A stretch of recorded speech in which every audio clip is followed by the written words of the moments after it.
Commander Vextall of the Galactic Council's First Contact Division adjusted his ceremonial sash for the 47th time that morning. You'd think after 247 successful peaceful first contacts, the guy would have some confidence. But no, here he was, smoothing down his purple tentacles like a nervous teenager before prom. "Attention, crew," Vextall announced at his hand-picked team aboard the survey vessel Diplomatic Harmony. "Today marks our most important mission yet. We are about to make first contact with the species known as humans." He pronounced it like he was trying not to gag on something particularly unpleasant.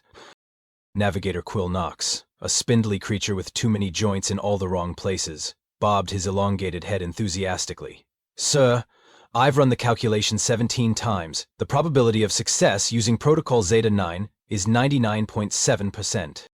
Excellent." Vextall's four eyes gleamed with the kind of satisfaction that comes from having everything perfectly planned. "And you, Communications Officer Bleepton, have you memorized the approved greeting phrases?" Bleepton, who looked like someone had crossed a praying mantis with a filing cabinet, clicked his mandibles proudly. "Every single approved pleasantry, sir. I can say, 'We come in peace,' in 4,612 different ways." You see, the Galactic Council had this whole thing figured out. 2 millennia of successful first contacts had given them a system more rigid than a bureaucrat's spine. Step 1. Comprehensive surveillance. Step 2. Identify the least threatening contact scenario. Step 3. Execute flawless diplomatic introduction. Step 4. Welcome new species into galactic civilization. Rinse, repeat, add another success to the resume. "Now, according to our extensive research," Vextall continued, pulling up a holographic display that showed Earth in all its blue-green glory, "humans exhibit significant fear responses to the unknown. Adults, in particular, demonstrate what our xenopsychologists call aggressive territorial paranoia." Quillinox nodded sagely. "Hence why we're targeting a juvenile human, sir. Children show greater adaptability and reduced hostility toward new experiences." "Precisely." Vextall's tentacles practically glowed with smugness. "We've identified the perfect candidate. A human child, age 8 standard cycles, living in what they call suburban Colorado. No military installations nearby, no government oversight, and according to our scans, the family unit shows high cooperation indices." Leapdecloni's antennae twitched with excitement. "The beauty of this approach, sir, is that children lack the complex prejudices of their adult counterparts. Pure, innocent minds, ready to embrace galactic friendship." Oh, how wrong they were, but we'll get to that. The Diplomatic Harmony descended through Earth's atmosphere with all the grace of a bureaucratic form being filed in triplicate. Their stealth technology worked perfectly, rendering them invisible to human detection systems. What it couldn't hide them from, however, was the attention of one very territorial orange tabby cat who had just spotted what appeared to be the world's largest, most obnoxious bird landing in his domain. "Initiating landing sequence in target zone," Quillnox reported. "Suburban backyard, family designation Martinez, human child Tommy present and accounted for." Vextall straightened his sash one final time. "Gentlemen, prepare to witness the textbook execution of First Contact Protocol Zeta 9. In 3 hours, we'll have another successful mission for the archives, and humanity will take its first steps toward joining our peaceful galactic community." The ship touched down with a soft thud between a swing set and a barbecue grill, where someone was cooking what smelled suspiciously like charred protein. Perfect. Peaceful. Domestic. Absolutely nothing could go wrong. Vextall activated the ship's external cameras and peered at their target. One small human child, exactly as predicted, sitting cross-legged on the grass and completely absorbed in some sort of primitive electronic device. "Textbook scenario," he murmured to himself. "Child isolated, distracted, perfect for controlled contact." What the cameras didn't show him, because alien technology apparently doesn't account for feline stealth capabilities, was the orange and white blur currently circling the ship like a furry shark who'd just smelled blood in the water. Mr. Whiskers had detected the invasion, and he was not pleased. Tommy Martinez was 8 years old, possessed the attention span of a caffeinated hummingbird, and had never met a question he didn't want to ask. At the moment, he was sitting cross-legged on the grass, thumb wrestling with his tablet in what appeared to be a losing battle against something called zombie ninja cats. The appearance of a gleaming silver spaceship in his backyard rated approximately the same level of interest as finding a new flavor of juice box in his lunch. Which is to say, he glanced up, said, "Cool," and went back to his game. Tommy, honey, come inside and wash your hands for lunch, called his mom from the kitchen window. 5 more minutes, Mom. I'm about to beat the boss level. Your father's burning the hamburgers again. You might want to supervise. Tommy sighed the long-suffering sigh of a child whose parents clearly didn't understand the importance of digital cat-based warfare.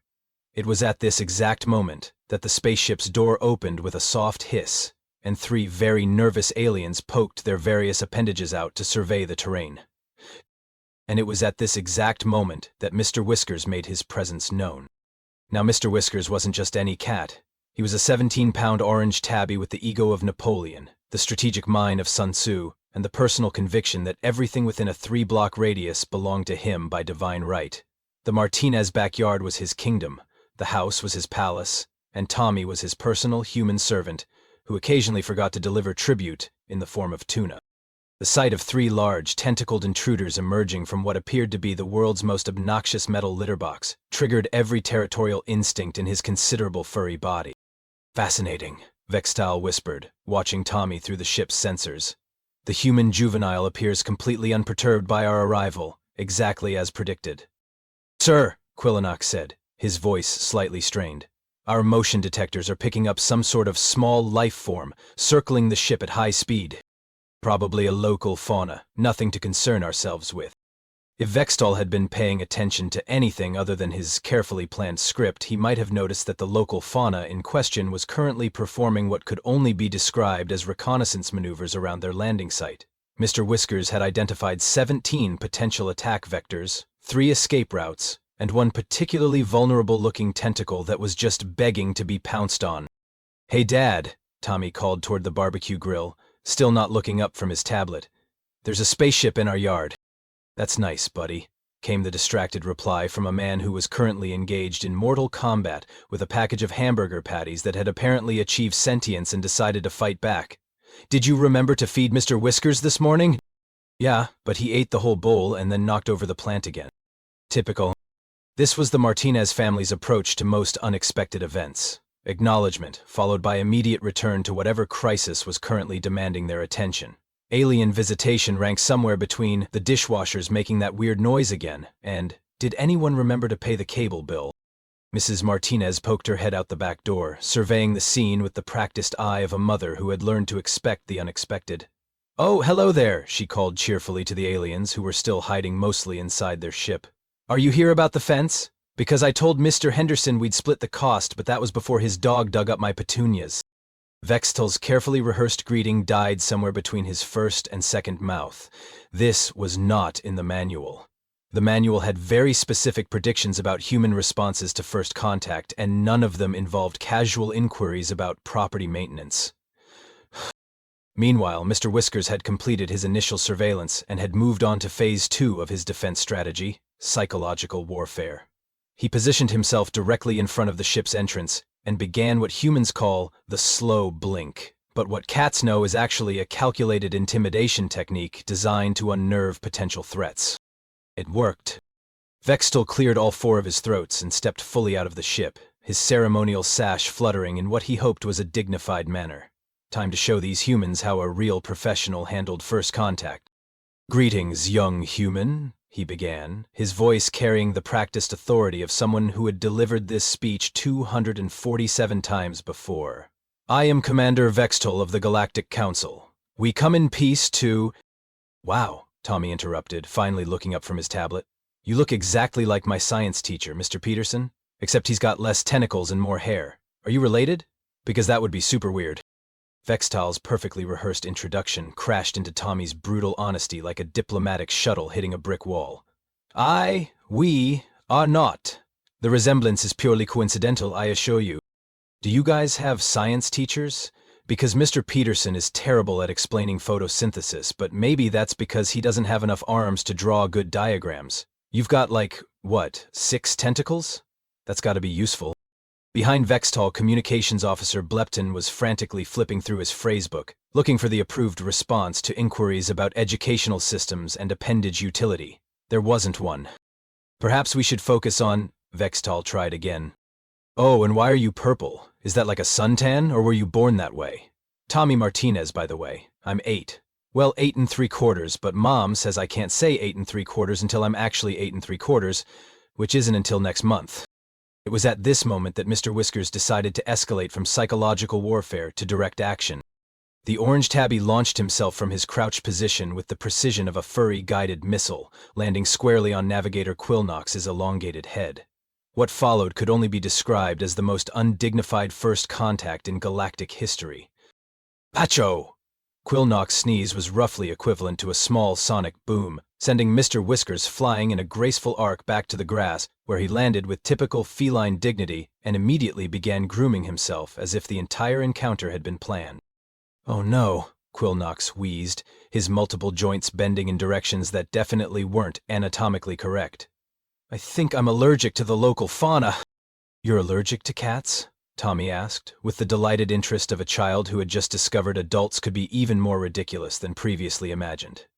That's so weird. Mr. Whiskers isn't even that fluffy. You should see Mrs. Henderson's Persian. That thing's basically a walking carpet with eyes. Achoo! Quillinox was now producing sneezes at regular intervals, each one accompanied by a shower of what appeared to be rainbow-colored alien mucus. His eyes were streaming tears that glowed faintly blue in the afternoon sunlight. Mr. Whiskers observed this display with the satisfaction of a general whose first battle strategy had exceeded all expectations. He then proceeded to Phase 3, direct equipment sabotage. With the casual grace that only cats possess, Mr. Whiskers strolled over to the aliens' carefully arranged first contact equipment and knocked over their universal translator with one precisely aimed paw. No, no, no! Bleepton lunged for the device, but Mr. Whiskers was already moving on to target number 2, a complex-looking sensor array that was apparently very important, judging by the way Bleepton's antennae started twitching frantically. Bad kitty, Tommy said without much conviction. Sorry about that. He's territorial. Dad says it's because he's not neutered, but Mom says it's because he's got anxiety issues. I think he just likes knocking stuff over. Mr. Whiskers knocked over the sensor array. See? Vextal watched his carefully orchestrated first contact dissolve into chaos. As his navigator sneezed himself into a pretzel shape, his communications officer chased a cat around increasingly expensive equipment, and an 8-year-old human provided running commentary on the entire disaster. This is not, he said through gritted teeth, in the manual. Achoo. Sir, I think the local fauna is, achoo! Engaging in what appears to be, achoo! Tactical warfare. It's just a cat, Quillnox. A cat that has somehow managed to activate our ship's external speaker system, Bleepin called out, his voice now echoing across the neighborhood at approximately 3 times normal volume. Mr. Whiskers sat in the ship's doorway, tail twitching with satisfaction, having somehow triggered the vessel's communication array. His purr was now being broadcast at a volume that rattled windows 3 blocks away. How did it? Vextal began. Cats are really smart, Tommy offered helpfully. Mr. Whiskers learned how to open door handles last year. Mom had to get special knobs. He also figured out how to turn on the TV, but only to the channel with the bird documentaries. The purring intensified, and somewhere in the distance, car alarms began going off, in sympathetic resonance. While Mr. Whiskers conducted his one-cat psychological operations campaign against the Galactic Council's finest, Tommy Martinez was just getting warmed up. See, 8-year-olds have this superpower that most adults lose, somewhere around puberty. They ask the questions everyone else is thinking but is too polite to voice. So, Tommy said, settling cross-legged on the grass, like he was interviewing guests on his own personal talk show. If you guys are from space, how come you look so much like Earth animals? I mean, you're like a purple octopus, he's like a giant praying mantis, and he's like a... What are you exactly? He pointed at the still sneezing Quillnox. I am a Zephyrin from the outer spiral, Quillinox managed between explosive sneezes. Our species evolved from Ochoo! Highly intelligent tree-dwelling Ochoo! Pack hunters. So like squirrels? We prefer the term arboreal tactical specialists. Squirrels, Tommy nodded sagely. That explains why you're so twitchy. My cousin's scared of squirrels ever since one stole a sandwich at the park. Vexal tried desperately to regain control of the situation. Young human, perhaps we could discuss more substantial matters. Your species' readiness to join the galactic community, for instance. Oh, are you here to recruit us for like a space army or something? 'Cause that would be so cool. Do you guys fight wars? What kind of weapons do you have? Are there space battles like in the movies? You could practically hear Vextal's training manual screaming as it burst into flames. We are a peaceful coalition dedicated to diplomatic solutions and mutual cooperation. But you have weapons, right? I mean, you've got to have weapons. What if someone attacks you? What if there are space pirates? There are definitely space pirates, right? Well, yes. We maintain defensive capabilities for... I knew it! Tommy's shout of triumph was so loud that Mr. Whiskers paused in his systematic destruction of alien equipment to give the boy an approving look. So you do fight. What's the biggest war you've ever been in? Did you blow up any planets? Have you ever had to shoot anyone? Bleepton was making frantic cutting motions across his throat, but Vextal had already stumbled into the trap. The Andromedan conflict lasted 37 standard years and resulted in significant territorial redistributions. Territorial redistributions, Tommy repeated slowly. That's grown-up talk for, we took their stuff, isn't it? It's more complicated than... And you said you come in peace, but you've got weapons and you fight wars and you take planets. So really, you're here to see if Earth is worth conquering, aren't you? The silence that followed was broken only by Krillinock's rhythmic sneezing and the ominous sound of Mr. Whiskers discovering something electronic that really wasn't meant to be pawed at. That's an oversimplification of complex geopolitical... My dad says politicians always use big words when they're lying. Are you lying? Vextal felt something inside his brain make a small popping sound. In 2 centuries of diplomatic work, no one had ever managed to deconstruct his carefully crafted non-answers with such surgical precision. And this was a child, an 8-year-old child, who was currently picking his nose while waiting for an answer. We, the Galactic Council, operates under strict ethical guidelines. That's not a no. Meanwhile, Mr. Whiskers had discovered that alien technology apparently responded very well to being sat on. The ship's entertainment system flickered to life, and suddenly every screen in the vessel was displaying what appeared to be the cat's view of his own tail. Oh, that's the internal broadcast system, Bleepton said weakly. It's connected to the communication relay that transmits to... The entire Galactic Council, Vextal finished, his voice hollow with growing horror. You're telling me that every member of the High Command is currently watching a cat's tail? Actually, Quillnox wheezed between sneezes. I think they're watching us. The external cameras are still active. Which meant that somewhere across the galaxy, hundreds of alien dignitaries were currently witnessing the most decorated first contact specialist in Council history being outmaneuvered by a child and systematically dismantled by a house cat. Cool, Tommy said, waving at the nearest camera. Hi, space people, are you watching this? This is so much better than regular TV. Mr. Whiskers, as if aware that he now had a galactic audience, decided this was the perfect moment to demonstrate his signature move, the full-body sprawl across the most important-looking piece of equipment he could find. He selected what appeared to be the ship's main control panel and arranged himself in a perfect loaf position, purring loudly enough to vibrate the hull. Sir, Bleepton said, his voice climbing toward panic. He's sitting on the gravity controls? The what? The artificial gravity controls. If he shifts his weight wrong, he could... The ship lurched sideways as Mr. Whiskers adjusted his position to get more comfortable. Suddenly, down became a relative concept. Vextal found himself hanging upside down, his ceremonial sash wrapped around his head, while Tommy Martinez floated past the doorway in a slow, delighted tumble. This is awesome, Tommy shouted, spinning through the zero-G environment like a miniature astronaut. It's like the anti-gravity chamber at the Science Museum, except way cooler. Quillnox was sneezing in 3 dimensions now, rainbow-colored alien mucus floating in graceful spheres around the ship's interior. Beanton was frantically trying to reach the controls, while being systematically blocked by a cat who seemed to understand that his current position gave him ultimate tactical advantage. And throughout the galaxy, the Galactic Council's emergency session was interrupted by the live broadcast of their most experienced first contact team being utterly defeated by what appeared to be a small orange dictator with 4 legs and an attitude problem. Tommy, honey, came Mrs. Martinez's voice from outside. Are you bothering the nice aliens because I told you to be polite to visitors?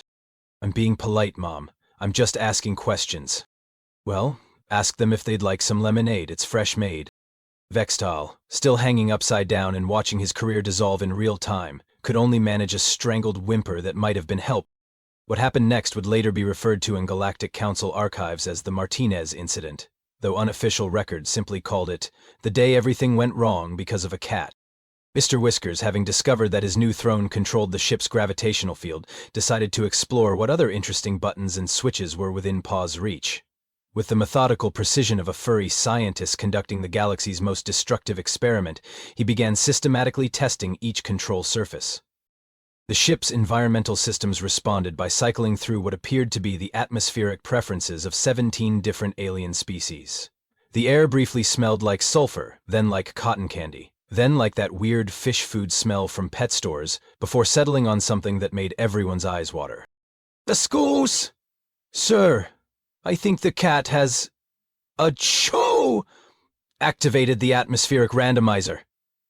Quillenoc's allergic reaction was now complicated by the fact that he was floating in zero gravity while his sinuses tried to cope with an atmosphere designed for silicon-based life forms. Tommy, meanwhile, was having the time of his life. He had discovered that in zero gravity you could push off walls and fly like Superman, which was apparently the greatest thing that had ever happened to him in his 8 3/4 years of existence. "This is so much better than the playground," he announced, ricocheting off the ceiling. "Can I take some of this gravity stuff home? 'Cause my treehouse would be so much cooler if I could float in it. The artificial gravity generator is a Class 7 stellar engineering feat that requires 17 different rare elements and..." Quillenoc's gave up trying to explain why they couldn't just hand over gravity-defying technology to a child. Vextal, still suspended upside down with his dignity somewhere around his ankles, watched helplessly as Mr. Whiskers discovered the ship's entertainment console. The cat's investigation of these new buttons resulted in the internal speakers blasting what sounded like alien opera at a volume that could probably be heard on Mars. But it got worse. The ship's external communication array, still broadcasting live to the Galactic Council, began picking up Earth's radio signals. Suddenly, the emergency session of the galaxy's most powerful governing body was treated to a medley of human music, ranging from classical symphonies to something called death metal, to what appeared to be advertising jingles for breakfast cereal. "This is High Commander Zorblat to survey vessel diplomatic harmony," crackled a voice over the communication system, barely audible over the alien opera and Tommy's delighted whooping. "What is your status? Your transmission appears to show... Is that a small orange creature operating your ship?" "Sir," Vexal tried to sound professional while hanging upside down and spinning slowly. "We have encountered minor technical difficulties during first contact procedures." "Minor?" High Commander Zorblat's voice climbed several octaves. "Commander, we're watching your communications officer get defeated by what appears to be a cardboard box." This was unfortunately accurate. Bleaton, in his desperate attempt to reach the control panel, had somehow managed to get himself wedged inside a cardboard box that Tommy had apparently brought aboard during his zero-gravity adventures. The box was labeled Amazon Prime, Dog Treats, and Bleaton's struggles to escape were being broadcast across the galaxy in high definition. "It's not just any cardboard box," Tommy called out helpfully. "That's Mr. Whiskers' fortress. He conquered it from the delivery guy last Tuesday." Mr. Whiskers, hearing his tactical victory being praised, decided to demonstrate his box conquest techniques. With a graceful leap that would have made Olympic gymnasts weep with envy, he launched himself from the control panel, performed a triple somersault through the zero-gravity field, and landed precisely on top of the box containing Bleepton. The combined weight of cat plus trapped alien caused the box to collapse in a way that somehow managed to activate 3 different ship systems simultaneously. The lights began strobing in patterns that probably violated several intergalactic treaties regarding photosensitive seizures. The external hull started playing what sounded like whale songs mixed with techno music, and the waste disposal system apparently decided this was an excellent time to malfunction spectacularly. "Oh no," Quilnox wheezed, watching brown and green substances float past in graceful zero-gravity spirals. "The sewage recycling system has achieved sentience." "What does that mean?" Tommy asked, dodging a floating sphere of something that definitely hadn't been there a moment ago. "It means," Vextal said with the hollow voice of someone watching 2 centuries of career advancement evaporate in real time, "that the ship's waste management system is now making decisions on its own." "Cool. Is it friendly?" Before anyone could answer, the ship's automated defense system apparently interpreted the chaos as a hostile boarding action. Emergency klaxons began wailing, red lights started flashing, and somewhere deep in the ship's hull, weapons systems began charging with a sound like the universe's largest dental drill. "Sir," came High Commander Zorblat's voice, now edged with what might have been hysteria. "Your vessel appears to be preparing to fire on a residential area. Please explain." "The ship thinks it's under attack," Vextal shouted over the alarms. The cat's random button pressing has convinced the computer that we're being boarded by hostile forces. We're not hostile, Tommy protested, floating past, clutching what appeared to be an alien lunchbox. We're super friendly. Mom even offered you lemonade. At the mention of lemonade, the ship's computer apparently decided that this was some kind of chemical warfare threat, because the environmental systems responded by flooding the cabin with what smelled like pine air freshener mixed with industrial disinfectant. Mr. Whiskers, surveying the chaos he had created with the satisfaction of a furry Napoleon watching Moscow burn, decided that his work here was complete. With casual feline arrogance, he strolled through the zero-gravity field, somehow managing to walk on surfaces while everyone else floated helplessly, and exited the ship through the main hatch. He paused in the doorway, looked back at the floating aliens and the delighted child, gave what could only be described as a dismissive sniff, and padded off toward his food bowl as if nothing had happened. "Where's he going?" Tommy asked. "Probably to plan his next attack." Bleaton's muffled voice came from inside the cardboard fortress of doom. The ship's computer, apparently deciding that the tactical withdrawal of the orange intruder meant victory had been achieved, shut down the defense systems. Gravity returned with a vengeance, and everyone crashed to the floor in a tangle of tentacles, joints, and one very resilient 8-year-old. "Tommy Martinez," came the voice of Mrs. Martinez from outside. "What on earth is going on in there? And why does it smell like a fish market mixed with a disco?" Tommy untangled himself from the pile of aliens and grinned with the satisfaction of someone who had just experienced the best day of his young life. "Just making friends, Mom." Across the galaxy, the Galactic Council sat in stunned silence, staring at their screens, as the most decorated first contact team in their history slowly picked themselves up from what appeared to be the floor of a very confused spaceship. High Commander Zorblat's voice, when it finally came, was carefully controlled. "Commander Vextal, I think we need to discuss some revisions to our first contact protocols." 6 months later, the emergency session of the Galactic Council had become the stuff of legend. Not the good kind of legend, mind you. The kind of legend that gets whispered in academy training halls as a cautionary tale about what happens when you underestimate seemingly harmless local fauna. "Order! Order!"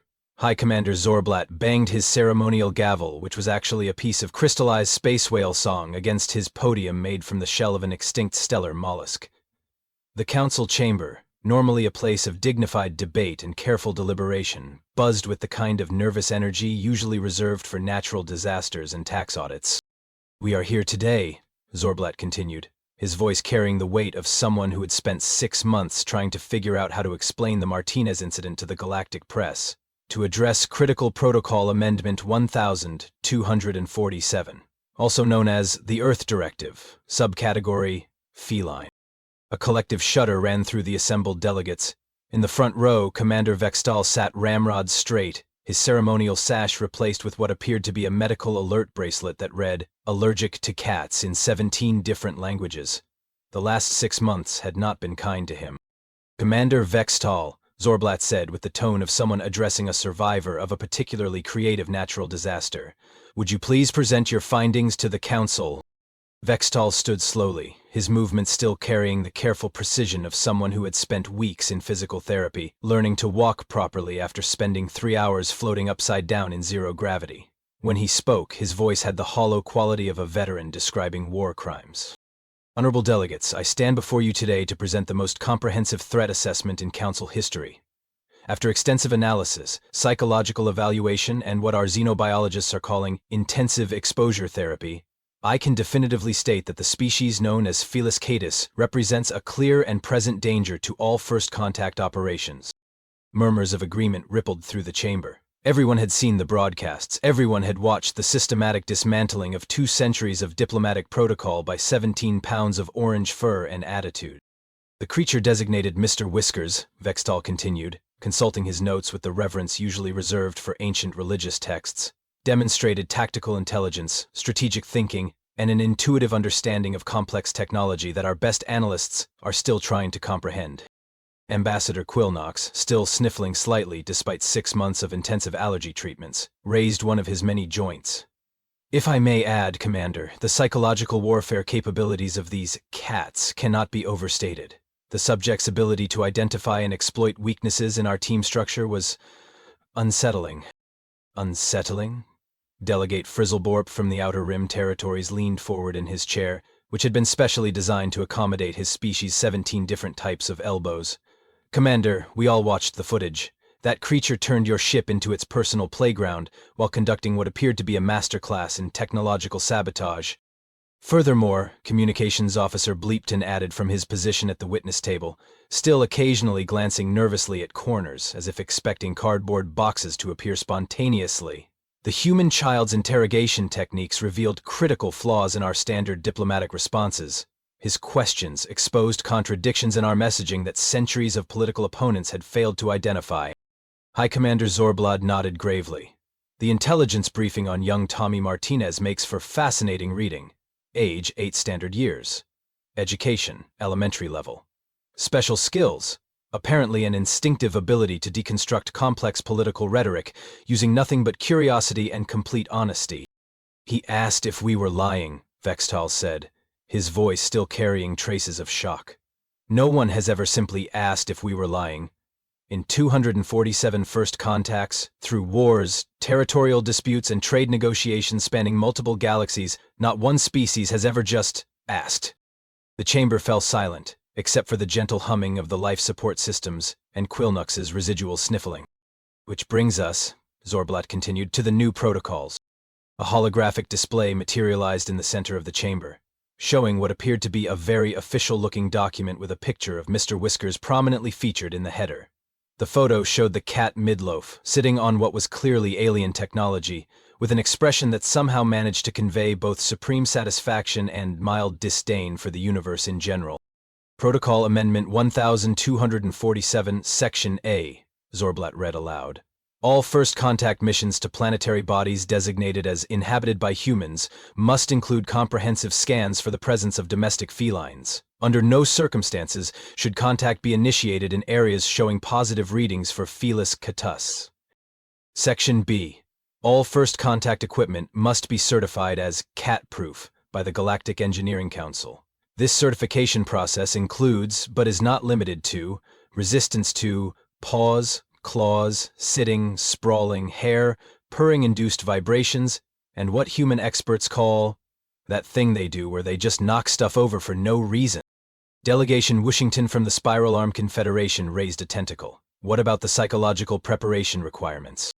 Section C, Zorblat continued. All first contact personnel must undergo mandatory training in what humans term child psychology and feline behavioral patterns. This training includes exposure to uncomfortable questions, logical paradoxes presented in simple language, and something called being judged by a cat. I'm still in therapy, Vextal mumbled. Section D. In the event that first contact must be made in the presence of both human children and domestic cats, all personnel are authorized to retreat immediately and request backup from the Council's new specialized unit. New specialized unit? Ambassador Slithermass inquired, her serpentine form coiling with interest. The Department of Unlikely Terrestrial Threats, Zorblat announced with the pride of someone unveiling a particularly innovative bureaucratic solution, staffed entirely by volunteers who have demonstrated unusual psychological resilience and a high tolerance for chaos. Are there any volunteers? Bleaton asked, hopefully. We're still recruiting. High Commander Zorblat cleared his throat and moved to the final section of the document. Section E. Earth designation has been updated from potential member species low risk to potential member species approach with extreme caution and possibly some cat treats. What about the Martinez family, specifically? Asked Delegate Blinktastic, whose species communicated primarily through rapid eyelid movements.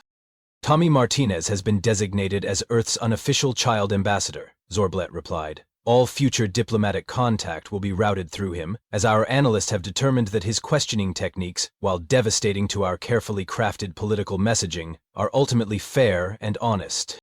And the cat? Zorblat's expression grew solemn. Mr. Whiskers has been added to the Galactic Threat Database, with a classification level typically reserved for sentient black holes and time-traveling weapons dealers. His current status is listed as retired from active hostilities, do not provoke. The chamber buzzed with nervous energy as delegates absorbed the implications of being outmaneuvered by a house pet. In conclusion, Zorblat said, raising his gavel, let the record show that as of this date, The Galactic Council officially recognizes that Earth's domestic felines represent a strategic threat to organized diplomacy, and that human children possess interrogation capabilities that could revolutionize our intelligence services. All in favor of Protocol Amendment 1247? The vote was unanimous.